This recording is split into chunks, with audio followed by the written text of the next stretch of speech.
Good morning children. आज हम पढ़ने वाले हैं करंट इलेक्ट्रिसिटी चैप्टर 3 का मीटर ब्रिज। सो मीटर ब्रिज जो है ये एक इलेक्ट्रिकल इंस्ट्रूमेंट है जो कि इस्तेमाल किया जाता है to know the resistance of a कोई भी वायर है उसकी रेजिस्टेंस अगर हमें कैलकुलेट करनी है तो इसका हम इस्तेमाल करते हैं। और ये वर्क करती है on the principle of Wheatstone bridge, है ना। व्हीटस्टोन ब्रिज हम पढ़ चुके हैं पहले। स्टोन ब्रिज जिसमें बताया था व्हीटस्टोन ने क्या कहा था, अगर ऐसे ये 4 रेजिस्टर्स हैं आपके, ये 4 रेजिस्टर्स हैं, ठीक है, और इसमें उस P Q R S ऐसे रेजिस्टर्स थे और यहाँ पे एक गैल्वोमीटर लगा हुआ था और ये इधर पे कनेक्टेड था। यहाँ से बाहर से इसको सप्लाई दी हुई थी, what ever supply was given, यहाँ से करंट पॉजिटिव से नेगेटिव की तरफ जाता था। तो अगर इस ब्रिज को ही देखा जाए तो अगर ये गैल्वोमीटर डिफ्लेक्शन नहीं दे रहा है, यानी इस पॉइंट का जो पोटेंशियल है और इस पॉइंट का जो पोटेंशियल है, that potential of X point is equal to the potential at Y, तो सेम पोटेंशियल हो तो यहाँ पर कोई भी करंट जो है वो फ्लो नहीं करेगा। क्यों नहीं करता है? Because current always flow from high potential to low potential. उसने कहा था अगर ये ऐसा नहीं कर रहा है, ठीक है, तो क्या हो जाएगा, P by Q is equal to R by S. इसी व्हीटस्टोन ब्रिज का जो प्रैक्टिकल फॉर्म है that is our meter bridge. तो ये क्या है, एक इलेक्ट्रिकल इंस्ट्रूमेंट है जो कि प्रैक्टिकल फॉर्म है इस व्हीटस्टोन ब्रिज का, और इसका इस्तेमाल किया जाता है to find out the value of unknown resistance. और ये काम भी करता है किसके ऊपर, बैलेंस्ड व्हीटस्टोन ब्रिज के ऊपर करता है। So an electrical instrument which is a practical form of Wheatstone bridge used to measure the value of a given resistance is called meter bridge. इसको हम बोलते हैं मीटर ब्रिज। प्रिंसिपल में क्या बोला मैंने कि ये किसके ऊपर डिपेंड करता वर्क करता है, principle of balanced Wheatstone bridge, as पर विच अगर ये आपका है potential of the 2 points x and y is equal, then P by Q is equal to R by S. अब इसमें क्या किया गया है, एक वुडन बोर्ड लेके उसके ऊपर, ये देखो ये वुडन बोर्ड मैंने बनाया है बच्चों ब्लैक कलर से, इसके ऊपर ये एक तार लगाई हुई है। और तार किसकी लगाई हुई है, जो वायर इस्तेमाल की गई है इसमें वो एक अलॉय की इस्तेमाल की है, क्योंकि हमें जो है ऐसी तार चाहिए थी कि जब मान लो इस तार में करंट जाएगा तो क्या होगा, जब भी करंट फ्लो करता है, हम पढ़ चुके हैं हीट प्रोड्यूस होती है ना। अच्छा, इस तार के बारे में एक और चीज़ कि ये तार कैसी है, यूनिफॉर्म क्रॉस सेक्शनल एरिया की है, ठीक है। देन सेकेंड थिंग, ये बनी किस चीज़ से, एक ऐसा मटेरियल इसमें इस्तेमाल करना था कि जब हीट इसके थ्रू करंट इसके थ्रू क्रॉस होता है तो इसके रेजिस्टेंस पे असर नहीं होना चाहिए। आपको याद है मैंने रेजिस्टेंस का क्या फॉर्मूला बताया था आप बच्चों को, resistance R was equal to what, मिली है ना, this was the formula we had. So ये रिलैक्सेशन टाइम था। और जब हम टेम्परेचर को कंडक्टर्स में हमने देखा, कंडक्टर्स में क्या होता है, जैसे ही आप टेम्परेचर को इंक्रीज़ करेंगे तो बहुत जो आयनिक वाइब्रेशन है वो क्या हो जाएगी, उसकी उसके साथ जो इलेक्ट्रॉन्स हैं उनकी टकराने की जो क्षमता है, कोलिशन क्या हो जाएगा, कोलिशन, क्योंकि क्या होता है कंडक्टर में वो रैंडमली मूव करते हैं ना, so collision of electron with kernels जो था वो क्या हो जाता था, इंक्रीज हो जाता था। तो इसका मतलब क्या हो गया, बहुत जल्दी जल्दी टकरा रहे हैं। तो जो रिलैक्सेशन टाइम है, जो टाइम होता था एक से दूसरे के बीच में टकराने के बीच का, वो क्या हो जाएगा, कम।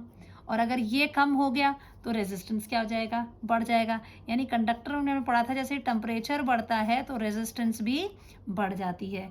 और ये तो केवल इसी पर नहीं डिपेंड करती, it also depends on number density of electron. लेकिन इसका इफेक्ट उतना ज़्यादा नहीं होता है क्योंकि कंडक्टर में बहुत ज़्यादा हमारे पास इलेक्ट्रॉन्स होते हैं। तो अगर थोड़ा सा ये इलेक्ट्रॉन्स जो फ्री इलेक्ट्रॉन्स बढ़ेंगे भी तो वो उतना इफेक्ट शो नहीं कर पाते। नहीं तो क्या होता है, अगर मान लीजिए आप जब टेम्परेचर इंक्रीज कर रहे हैं तो एन भी इंक्रीज हो जाता है। अगर एन इंक्रीज हो जाएगा so your resistance will decrease. तो एक फैक्टर कह रहा है कि जब टेम्परेचर इंक्रीज करते हैं रिलैक्सेशन टाइम डिक्रीज होता है तो रेजिस्टेंस इंक्रीज होता है। ठीक है, एक फैक्टर ये कह रहा है। दूसरा फैक्टर कह रहा है टेम्परेचर इंक्रीज करेंगे तो नंबर डेंसिटी ऑफ इलेक्ट्रॉन बढ़ेगी तो रेजिस्टेंस डिक्रीज हो जाएगा। तो अभी दो चीज़ों पे डिपेंड कर रहा है, इस पे भी डिपेंड कर रहा था, इस पे भी। तो यहाँ पर हमने देखा था कि हमने कहा था कि ये वाला फैक्टर उतना इफेक्टिव नहीं है क्योंकि इसके पास खुद के इतने सारे फ्री इलेक्ट्रॉन्स हैं कि हल्के से बढ़ भी जाए तो उससे कोई खास फर्क नहीं आता है। तो डोमिनेट ये वाला फैक्टर कर रहा था। तो इस फैक्टर के हिसाब से हमने देखा कि जब टेम्परेचर इंक्रीज होता है तो रेजिस्टेंस भी इंक्रीज हो जाता है कंडक्टर का। इसीलिए ये जो तार इस्तेमाल की हम कंडक्टर की नहीं लेंगे। फिर हमने सेमीकंडक्टर में भी देखा कि सेमीकंडक्टर्स में भी यही दो फैक्टर्स होते हैं कि रिलैक्सेशन टाइम भी है, लेकिन उधर पे क्या है, ये जो नंबर ऑफ कंडक्टर में ये वाला फैक्टर डोमिनेट करता है, सेमीकंडक्टर में ये वाला फैक्टर डोमिनेट करने लगता है क्योंकि वो जो एकदम से फ्री मोबाइल जो करंट कैरियर्स हैं वो बहुत ज़्यादा बढ़ जाते हैं। तो सेमीकंडक्टर्स में आप कहेंगे कि टेम्परेचर के इंक्रीज होने से रेजिस्टेंस डिक्रीज होती है, कंडक्टर में टेम्परेचर के इंक्रीज होने से रेजिस्टेंस इंक्रीज होती है। तो ये ना इसकी वायर लेंगे ना इसकी वायर लेंगे। हमने क्या किया था, हमने कहा था हम तीसरी चीज़ हमने क्या पढ़ी थी, अलॉयज पढ़े थे। तो अलॉयज में खास बात ये थी कि ये दोनों इफेक्ट्स बराबर के होते हैं। मतलब उसमें जो है अलॉय में इफेक्ट ऑफ टेम्परेचर, ये रिलैक्सेशन टाइम पे जो असर पड़ रहा है और नंबर डेंसिटी पे जो असर पड़ रहा है वो दोनों बराबर हैं। तो क्या हो जाता है, एक उसको इंक्रीज कर रहा है एक उसको डिक्रीज कर रहा है, तो वो आपस में कैंसिल हो जाते हैं। तो अलॉयज के ऊपर टेम्परेचर का कोई असर नहीं होता। याद आ गया कुछ? सो इस हिसाब से हमने तभी ये जो तार ग्रीन कलर की ली हुई है ये कैसी ली हुई है, दिस वायर, ये आपने कांस्टेंट और मैग्नेट की बनी हुई वायर जो है वो ली है। सो मैं यहाँ से इसको इधर देती हूँ। दिस इज, अभी मैंने जो उधर पे तब भी हमने एग्जांपल्स दिए थे। सो हमने इसको जो है कांस्टेंट और मैग्नेट की जो है वायर का इस्तेमाल किया हुआ है। सो से दिस इज कांस्टेंट वायर और कैसी है, uniform of uniform cross sectional area. ठीक है, ये वायर हो गई आपकी। ये आपका जो है this is your meter scale. ठीक है, ये आपका मीटर स्केल है जिसमें 0 से लेके 100 तक की रीडिंग है। 1 मीटर का, इसीलिए इसका नाम भी मीटर स्केल लगा दिया। फिर आप इसके ऊपर क्या है, इस बोर्ड के ऊपर एक काला सा बोर्ड बनाया हुआ ना, इसके ऊपर एल शेप में ये जो है दो आपकी copper is a good conductor और चीप भी है, अदरवाइज तो सिल्वर बेस्ट है, but silver we can't afford. तो ये जो है आपके ये क्या है, जो एल शेप में है, this is the copper strips. ये आपकी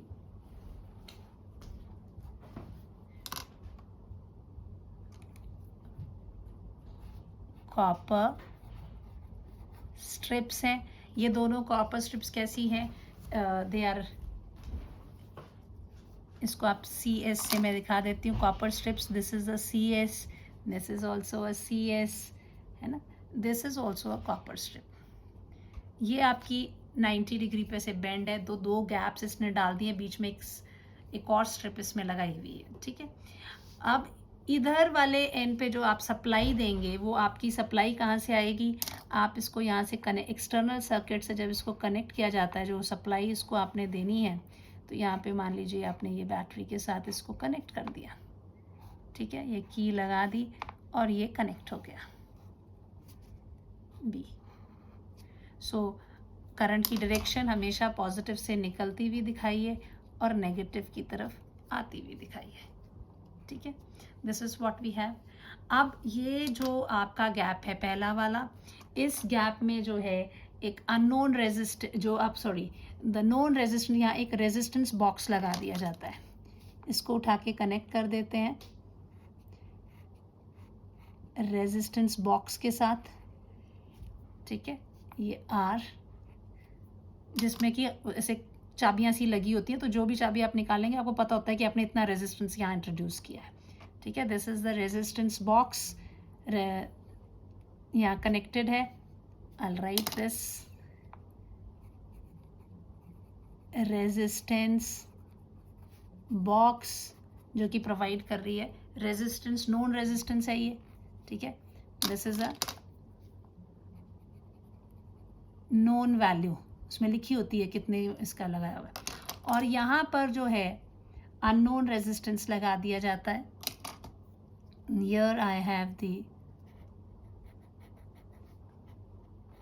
ये आपका हो गया अननोन रेजिस्टेंस एस। एस क्या है? ये अननोन है जिसकी वैल्यू आपने निकालनी है।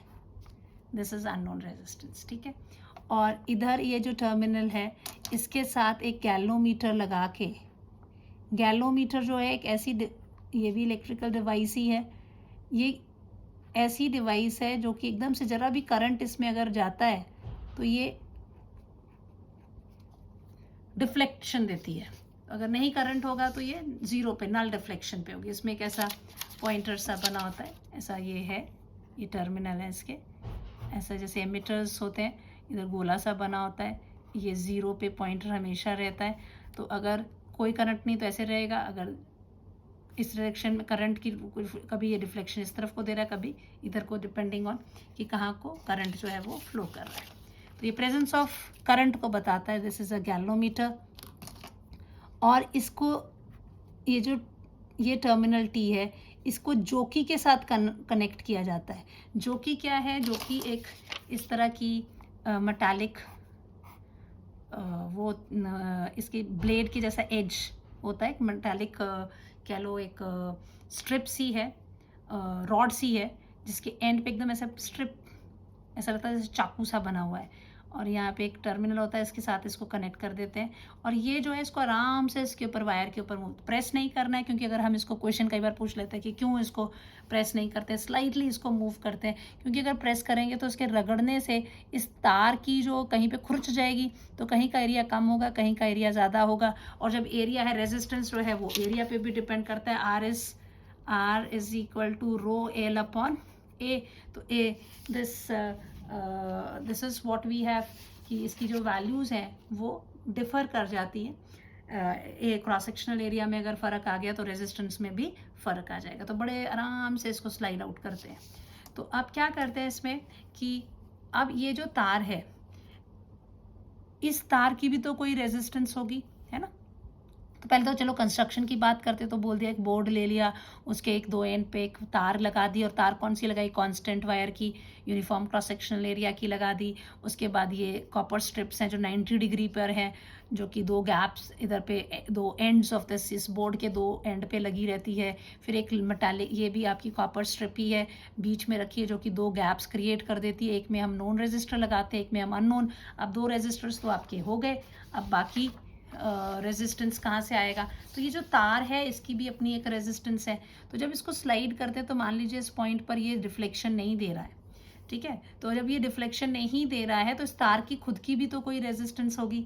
और ये जो लेंथ जिस पे ये आता है, this is if suppose L length है ये, जिसमें ये डिफ्लेक्शन नहीं दे रहा है, तो बाकी बची हुई क्या हो जाएगी? This will be your 100 minus L length बचेगी इसकी, इसका रेजिस्टेंस होगा पर यूनिट लेंथ, इस वायर का रेजिस्टेंस निकाल लेते हैं। तो ये पॉइंट्स मैंने, इट कंसिस्ट ऑफ मैग्नेन और constant wire AB of length 1 meter. The wire is of uniform cross section and it is fixed on a wooden board parallel to a meter scale. Two thick copper strips लगी है bend at right angle, ठीक है, fixed at two ends of the wire. फिर another copper strip is fitted to provide two gaps between the right angle strips. फिर एक resistance box is fixed in a gap, one gap, and the unknown resistance S is fixed in the other gap, ठीक है। उसके बाद मैंने बताया आपको terminal T जो है उसको कनेक्ट किया हुआ है कॉपर वायर के, किससे? जोकी के साथ कनेक्ट किया है through this galvanometer which can be moved on this wire with the terminal T on copper strip. A jockey J through the sensitive galvanometer is connected which can be moved over the wire A B.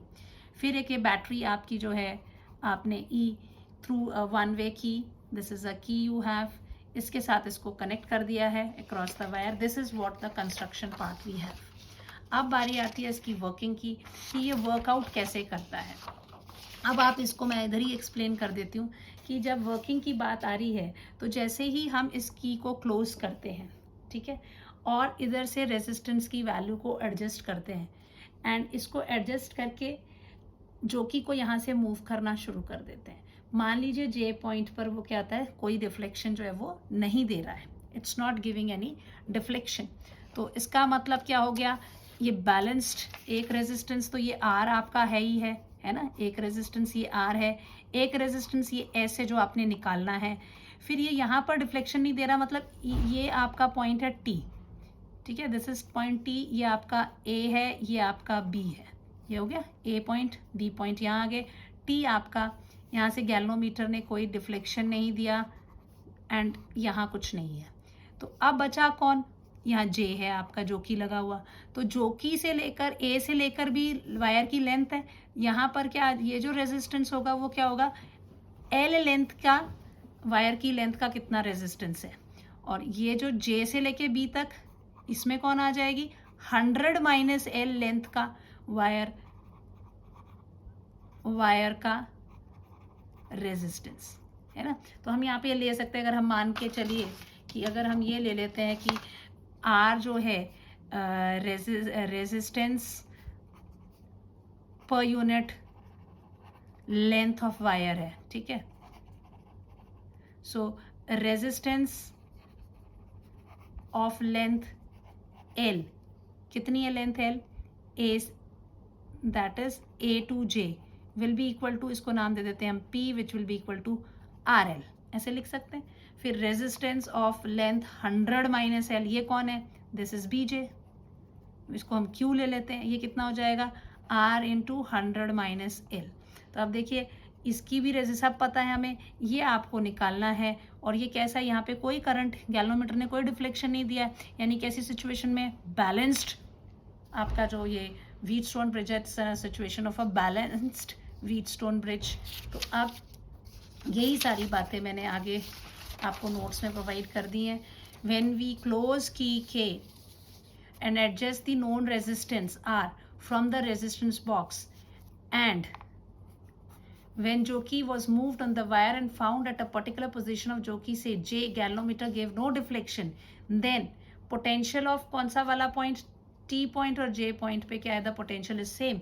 यहाँ पे कोई current इसमें flow नहीं किया था, ये T point था, ये J पॉइंट था, यहाँ पे गैल्वेनोमीटर ने डिफ्लेक्शन नहीं दिया, इसका मतलब इसका पोटेंशियल और इसका पोटेंशियल सेम है. This was second. फिर उसके बाद हमने कहा कि R resistance per unit length of wire ले लेते हैं. फिर resistance of wire A J, A से लेके J, that is P is equal to R L. Resistance of the wire B से लेके जे तक, that is Q, which will be equal to R into 100 minus L.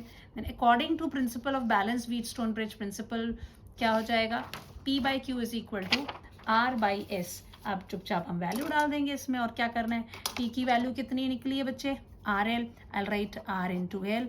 Q की value कितनी है, R into 100 minus L is equal to R, तो आपको पता ही है, आपने रेजिस्टेंस बॉक्स से लिया, एस आपने कैलकुलेट करना है, ये आर और ये आर कट जाएगा. So S is equal to क्या हो जाएगा, एस को इस तरफ भेज दीजिए, it will be your 100 minus L upon L into R.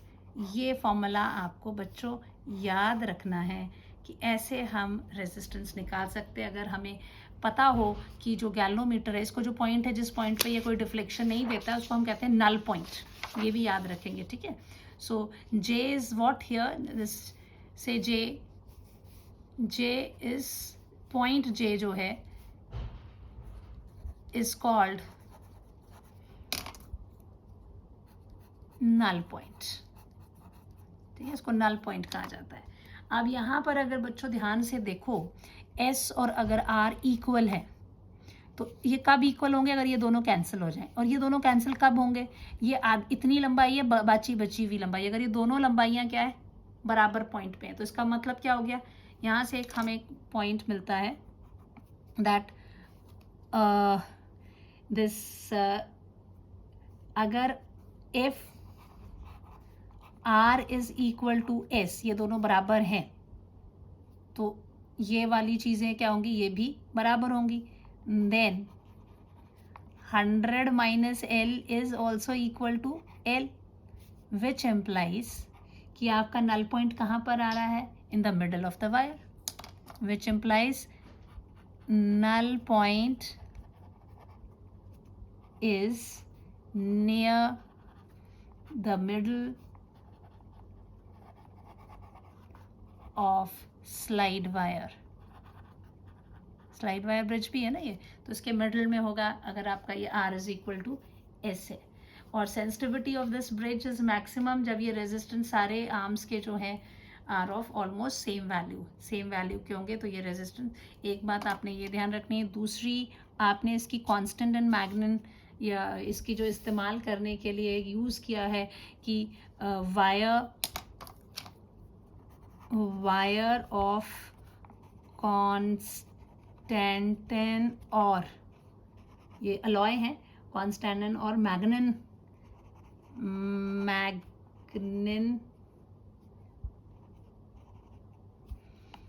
ये दोनों क्या है, अलॉय हैं, है ना. Are used because the resistance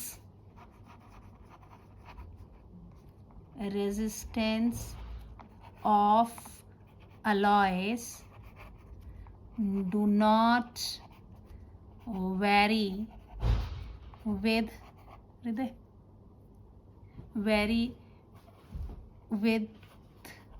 the increase in temperature. ठीक है. As with passage of time, with passage of current, temperature of wire increases which will not affect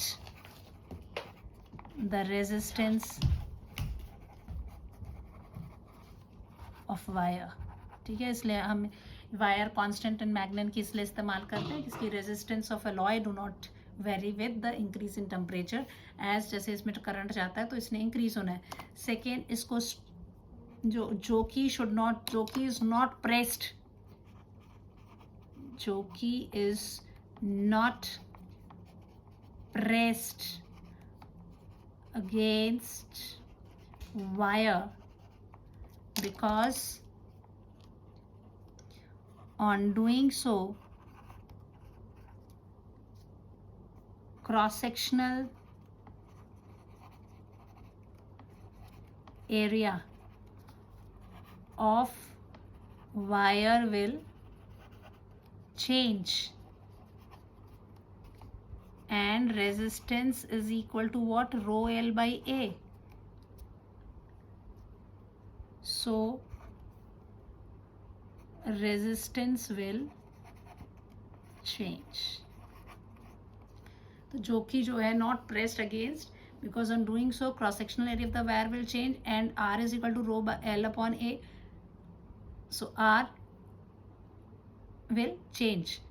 Yeah. So R change नहीं करके R depends on A. So we can't, so to measure the value of unknown resistance, we cannot change the resistance of wire के resistance में कोई बदलाव नहीं आना चाहिए. So this is what we have. Cross sectional area बदलेगा तो उस वायर की रेजिस्टेंस. तो ये 3 पॉइंट थोड़ा आपको रीजनिंग में क्वेश्चन पूछ सकते हैं. सीधा क्वेश्चन आपको ये आ भी सकता है कि व्हीटस्टोन ब्रिज क्या है, उसका प्रिंसिपल क्या है, उसकी कंस्ट्रक्शन एक्सप्लेन करिए, वर्किंग एक्सप्लेन करिए, वो अलग टाइप में. फिर ये रीजनिंग की ये पॉसिबिलिटीज़ है. अब बचता है इसके ऊपर न्यूमेरिकल्स. तो अब न्यूमेरिकल्स देखते हैं बच्चे कि क्या कह रहे हैं आपके. So here you have this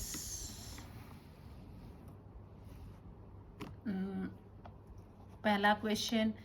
Two parallel resistance 4 ohms and 8 ohms are connected with unknown resistance of 6 ohms as shown in figure. The position of the balance point निकालना है.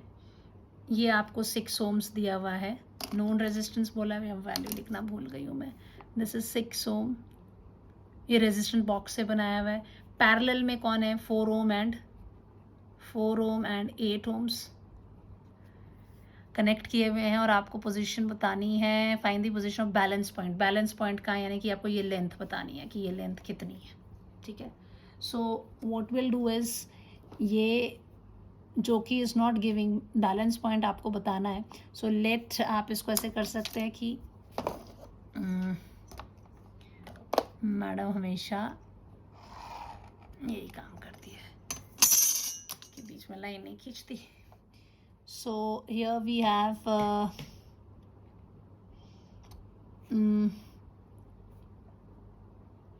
what we'll write that as, let कर लेते हैं. let L is the length of wire, इसका नाम दे देते हैं A, इसका नाम दे देते हैं B. wire AJ where galvanometer gives no deflection. ठीक है. then ये RS है. this is the resistance S. R S की वैल्यू भी दी हुई है, R की वैल्यू भी दी हुई है. इस वायर की रेजिस्टेंस P हो जाएगी, इस वायर की रेजिस्टेंस Q हो जाएगी. So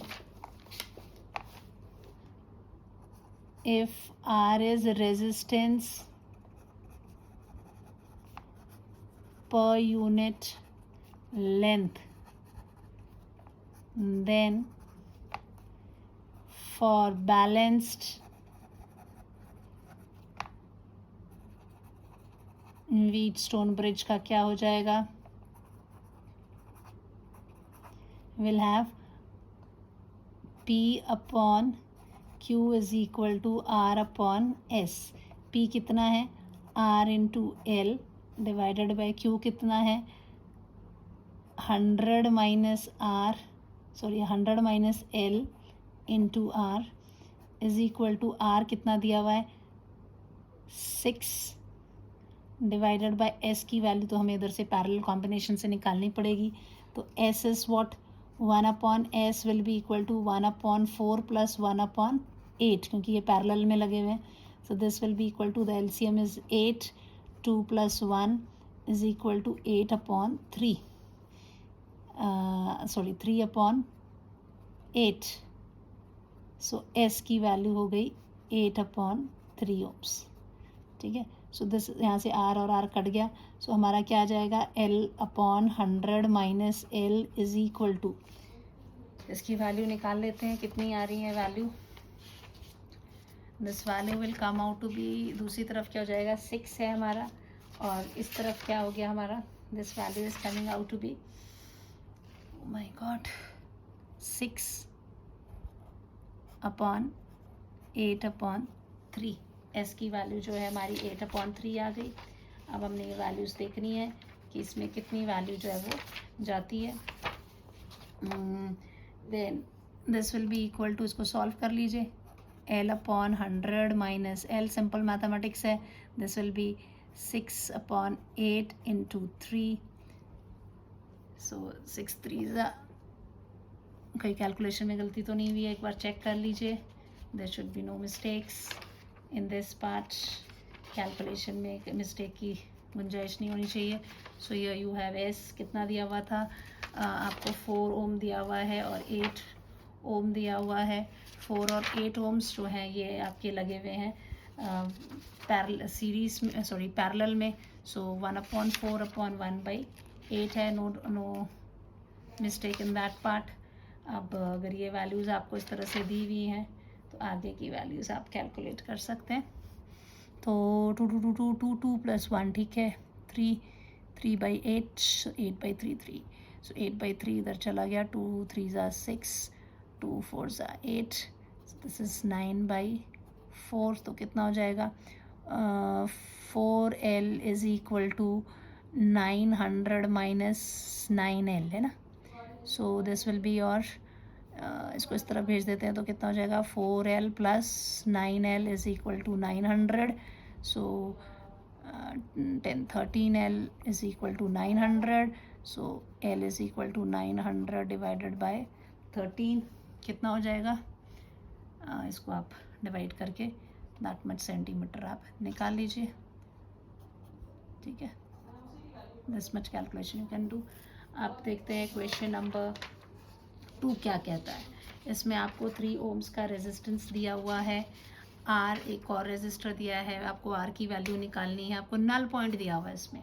this question is little simple, यहाँ पे आपको नल पॉइंट की वैल्यू जो है वो कैलकुलेट करके निकालनी है। So how you will do this question, this will B, ये आपका हो गया, ये अननोन रेजिस्टेंस है, दिस अपॉन दिस, ये आपका P इधर हो जाएगा, राइट, और ये इसकी रेजिस्टेंस हो जाएगी Q, ये बचा कितना 60 हो गया। So this as from balanced Wheatstone bridge, सीधा हम फॉर्मूला लिखेंगे, ज़्यादा एक्सप्लेनेशन देने की ज़रूरत नहीं है। P upon Q is equal to R upon S होता है ना। यहाँ पर R इसको दे दिया है तो दिस वाज S, इसको हम S मान लेते हैं, इसको ये R है तो ये क्या S अपॉन R हो जाएगा, है ना। P कितना दिया है 40 upon 60 is equal to this is 3 upon R की वैल्यू आपने निकालनी है। So R will be equal to what 3 into 60 divided by 40, 2 2 ज़ा 4, 2 3 ज़ा 6, so it is 9 upon 2 which is equal to 4.5 ohms, ठीक है। तो ऐसे ही लगेगा ना P/Q is equal to R/S। अब ये नाम सिर्फ थोड़ा सा फ़र्क आ गया तो इसमें मैंने वो कर दिया, अब दिमाग में तो वही था P/Q is equal to R/S, लेकिन ये जो है R हम यहाँ रखते थे, S हम यहाँ अननोन को S रखते थे, अब उल्टा हो गया तो मैंने लिखना तो वही है ना, P/Q is equal to known by unknown, ये इस तरह से याद रखो आप, है ना। ये जो रेशो है आप हमेशा याद रखेंगे, that is P/Q is equal to known upon unknown. तो जो पहला होता था उसमें हमने हमेशा R ऊपर लिखा था, S यहाँ पे उल्टा है, अलग वैल्यूज़ हैं तो हमने ऐसे कर दी, ठीक है बच्चे। अब आते हैं थर्ड क्वेश्चन, ये देखो यहाँ पे दिया हुआ है null point is at 30 centimetre, find the value of R। तो अगर ये 30 है तो ये इधर वाला बचा हिस्सा कितना हो जाएगा metre bridge, this will be 70। अब इसमें भी 3 उठा के दे दिया, यहाँ पे भी कॉम्बिनेशन उठा के दे दी है, तो दिस इज़ व्हाट, ये P है आपका, ये आपका Q है, तो दिस इज़ नोन, ये वाला हिस्सा नोन है, पूरा सब कुछ दिया हुआ है, ये आपका अननोन है ना, इस एंड पे जो रहता था। तो सीधा हमने यहाँ क्या करना है, हम यहाँ पे भी ऐसे ही करेंगे, find the value of R बोला हुआ है। So what we'll have, P upon Q is equal to known upon unknown, है ना। नोन हमेशा वो जो ज़ीरो पे लगा होता है उसको हम नोन कंसिडर करते हैं, ठीक है। अगर बाई चांस कभी यहाँ पर कोई वैल्यू हो जाए तो आप उस चेंज नहीं करना, आपको ध्यान रखना है इस तरफ वाला जो गैप है जो किससे लगा हुआ है, ज़ीरो वाले से लगा है, वो हम हमेशा मान के चलते हैं कि we know those values. So P की वैल्यू कितनी हो जाएगी, यहाँ दी हुई है 30 अपॉन 70 इज इक्वल टू, अब ये क्या है, this is I right known is RP, कोई पैरेलल कॉम्बिनेशन है, नीचे ये भी पैरेलल कॉम्बिनेशन है, आर पी डैश। तो अब आपको आर पी डैश भी निकालना है, आर पी भी निकालना है। सो आपके पास क्या क्या है, 2 ohms, 3 ohm and 6 ohms are in parallel, है ना, ये पैरेलल में लगे हुए हैं। So 1/RP is equal to 1/2 plus 1/3 plus 1/6। क्या एलसीएम है इसका, 6। 3 2s are 6, sorry 2 3s are 6 plus 3 2s are 6 plus 6 से 6, ऐसे ही करते हैं ना आप, एलसीएम निकाल लेते हैं, फिर 1/2 इंटू 6 करते हैं, तो ये 3 आ गया, इसलिए 3 लिखा। फिर 1/3 इंटू 6 करोगे तो ये 2 आया, इसलिए ये 2 लिखा। फिर 1/6 इंटू 6 करेंगे, क्योंकि कई बच्चे इनको ये सिंपल यहीं पे गलतियाँ करते हैं। तो प्लीज़ इन चीज़ों का भी ध्यान रखें कि मैडम ये फटाफट कैसे कर रही है। ये आप लोग 6th क्लास में पढ़ा हुआ है ये चीज़ें, है ना। तो दिस इज़ 6/6, ये आ गया 1 ohm। तो आर पी की वैल्यू कितनी है, 1 ohm आ गई, ठीक है। और इसकी बात, ये एक चीज़ आ गई, this was the main expression. दूसरा क्या है, R and 4 ohms are also in parallel है। So 1/RP dash is equal to 1/R plus 1/4, कितना हो जाएगा, दिस विल बी 4R, और ये R प्लस 4 ऊपर चला गया, 1/RP डैश। तो दिस RP की वैल्यू कितनी हो गई, RP dash is equal to 4R/R plus 4, ठीक है। ये आपकी स्मॉल a, ये आपकी small b, substituting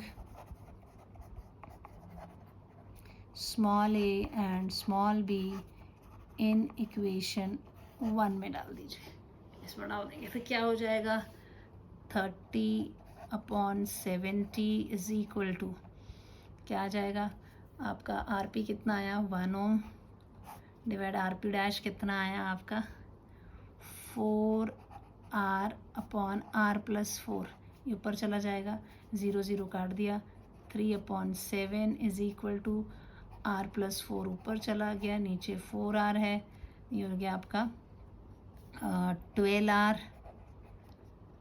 is equal to 7R plus 28। So 12R minus 7R is equal to 28। 12 minus 7 कितना हो गया बच्चे, 5R is equal to 28। So R is equal to 28/5। देखो जरा कैलकुलेशन में तो नहीं कोई गड़बड़ की हुई है। Oh my God, this is ये 1 ohm, ठीक है। फिर यहाँ पर ये दोनों पैरेलल में लगे थे, तो यहाँ से हमने निकाली वैल्यू आर पी डैश की 1/R plus 1/4।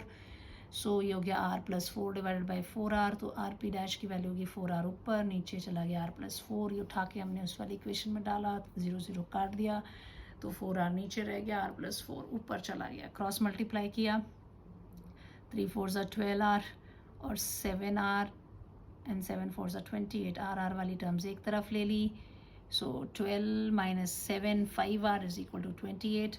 So 5 5s are 25, कितना बचा 30, तो 5.6 ohms जो है द रेजिस्टेंस की वैल्यू है। तो देखो इसमें यही क्वेश्चंस होते हैं, या तो आपको आर की वैल्यू निकालनी पड़ेगी, आपको बैलेंस पॉइंट की निकालनी पड़ेगी, ठीक है। Then you have the last 1 more question here in this. क्या है ये, अब आपको दिया हुआ है कि ये if null point is at 40 centimetre for known resistance S, अगर एस वैल्यू है तो नल पॉइंट कहाँ आएगा 40 सेंटीमीटर पर। तो सो इफ़ नोन रेजिस्टेंस क्या है, नोन रेजिस्टेंस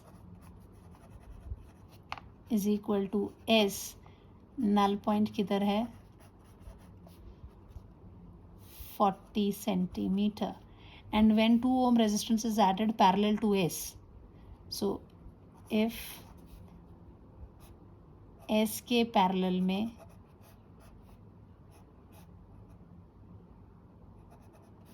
ये S है और इसके पैरेलल में कौन आ गया 2 ohm का रेजिस्टर लगा दें, देन नल पॉइंट कहाँ है? 25। ठीक है, आपसे पूछा है आर और एस की वैल्यू निकालें, आर भी निकालना है, एस भी निकालना है. This is one, this is second condition. दो कंडीशंस आपको दी है. सो फ्रॉम कंडीशन 1 कंडीशन से आपका P by Q is equal to क्या होता है? R बाई S, है ना. तो P कितना है? P इन्होंने दिया है 40 centimetre. So 40/60 is equal to R by S. 0 0 cut गया, ये हो गया 2 2 ज़ा 2 3 ज़ा. तो ये आपका आ गया कि 2S is equal to 3R. एक ये एक्सप्रेशन हमको मिल गई, S और R का रिलेशन. ठीक है, देन ये स्मॉल ए. ठीक है, फ्रॉम कंडीशन 2 सेकेंड कंडीशन से क्या मिलता है? P upon Q is equal to R upon एक ये S डैश वैल्यू है ना, तो यहाँ भी P dash Q dash change हो गई, R तो वही का वही है. P dash is how much? इन्होंने बोला शिफ्टर टू 25, तो ये हो गई 25. तो Q डैश कितनी हो जाएगी? 100 माइनस 25. यहाँ तो मैंने डायरेक्ट लिख दिया था ना. R और S डैश क्या है? S dash. ठीक है, this is 25/75 is equal to R upon S dash. S dash क्या है? S डैश इज पैरेलल या effective resistance of parallel combination of S and 2 ohms.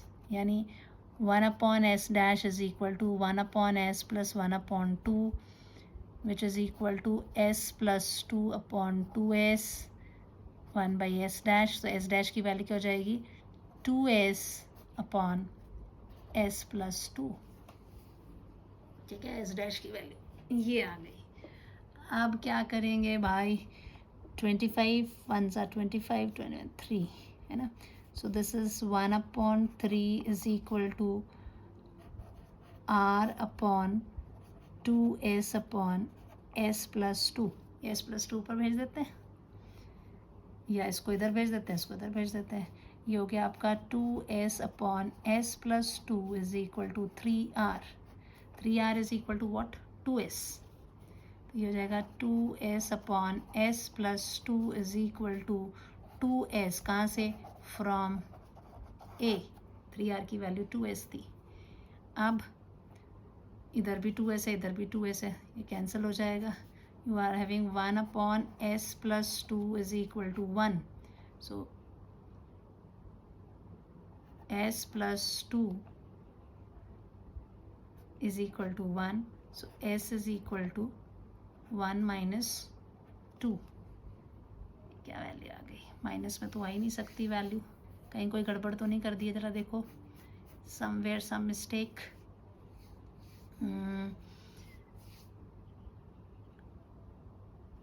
1/3 था. R was P by Q is equal to. ओहो, देखा क्या mistake की? यहाँ पे भी वही गड़बड़ हुई, क्योंकि दिमाग में क्या था? Unknown upon this R S. ये होना था, हम ऊपर लेते थे नोन वैल्यू और नीचे लेते थे अननोन वैल्यू, है ना. तो अब इस क्वेश्चन के हिसाब से अननोन, ये आपका नोन वैल्यू है, ये आपका अननोन की जगह है ना. तो this will be P by Q is equal to R by S नहीं होना, this will be P by Q is equal to S by R. this is S by R. S by R. तो यहाँ पे क्या हो जाना था? 2R is equal to 3S. ये इक्वेशन आनी थी. This would have been A. अब यहाँ पर भी वैल्यू डालते हैं, तो यहाँ से गड़बड़ हो गई। आर की जगह हमने एस लिखना है। अब ये वैल्यू ही हमने उल्टी कर दी। अब हमने कहा इस वाले को कनेक्ट किया हुआ है पैरेलल से ना, तो ये ऊपर होना था, ये नीचे आना था, यानी ये होना था आपका एस डैश अपॉन आर होना था, एस डैश अपॉन आर आना था। ये सिर्फ वो हम आर बाई एस कर रहे, देख नहीं रहे कि आर की यहाँ रेजिस्टेंट बॉक्स होता था ना, वो आर होता था, और यहाँ पे तो नामकरण ही चेंज हो गया, तो इसमें मिस्टेक नहीं करनी है। तो इसको आपका ये पूरा क्वेश्चन जो है आपका गलत हो गया। इसको काटते हैं, तो नेगेटिव वैल्यू आ गई। This is what it will be, 1/3 is equal to your S dash upon R था। सो 1/3 is equal to S dash की वैल्यू थी 2s upon s plus 2 divided by r, which is equal to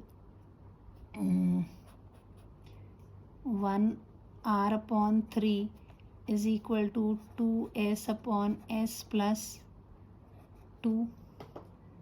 So this will be equal to और solve करेंगे तो कैसे हो जाएगा ये, दिस क्रॉस आउट करते हैं।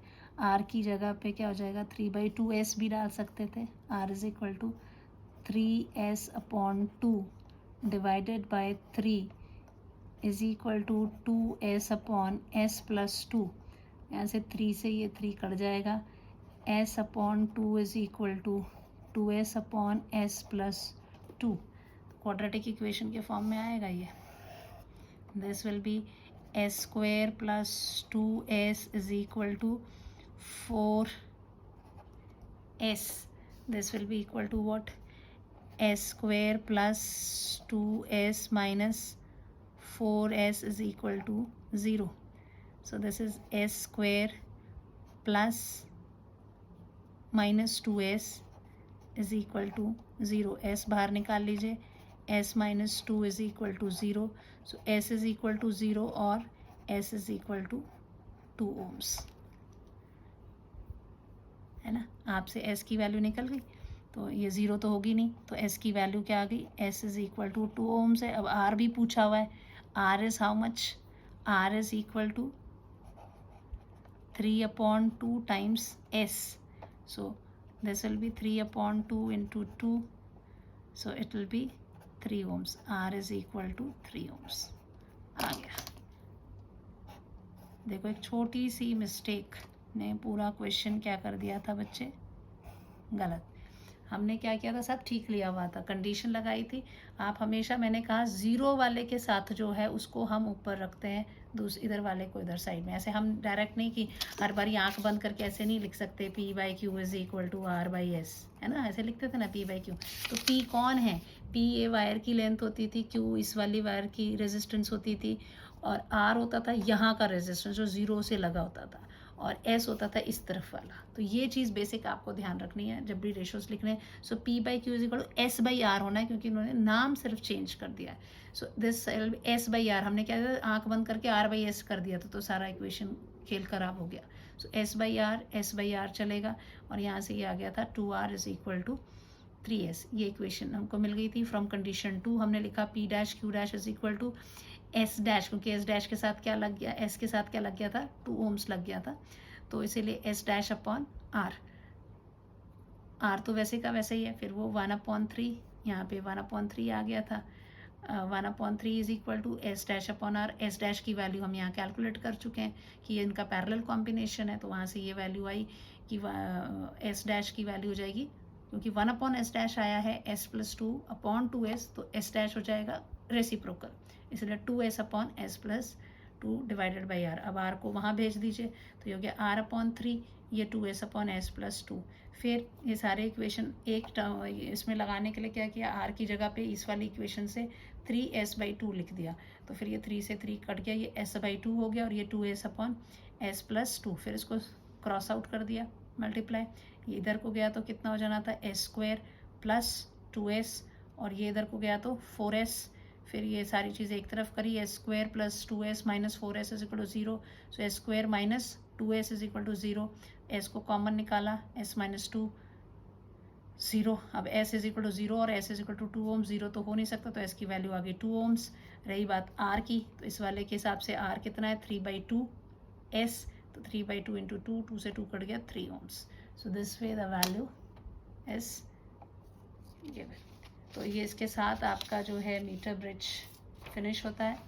ये न्यूमेरिकल्स आपने करने, इससे बाहर कोई क्वेश्चन आपको एग्जाम में नहीं आएगा, या तो आपको रेजिस्टेंस निकालने को आएगी और अब आप इतने बार ये क्वेश्चंस या तो ये सीरीज़ में दे देंगे या पैरेलल में दे देंगे, तो वो सिंपल आपको सीरीज़ और पैरेलल का फॉर्मूला लगा के यूज़ करना है। और हमेशा हमेशा आपने इसमें जो बात याद रखने वाली है वो ये है कि ये वाली दिस वैल्यू वाज P, यहाँ से जो यहाँ तक का रेजिस्टेंस था उसको हमने लिया है P, यहाँ से यहाँ तक का जो रेजिस्टेंस है उसको हमने लिया है Q, P/Q is equal to R/S, यानी जो ज़ीरो वाले एंड पे है ये।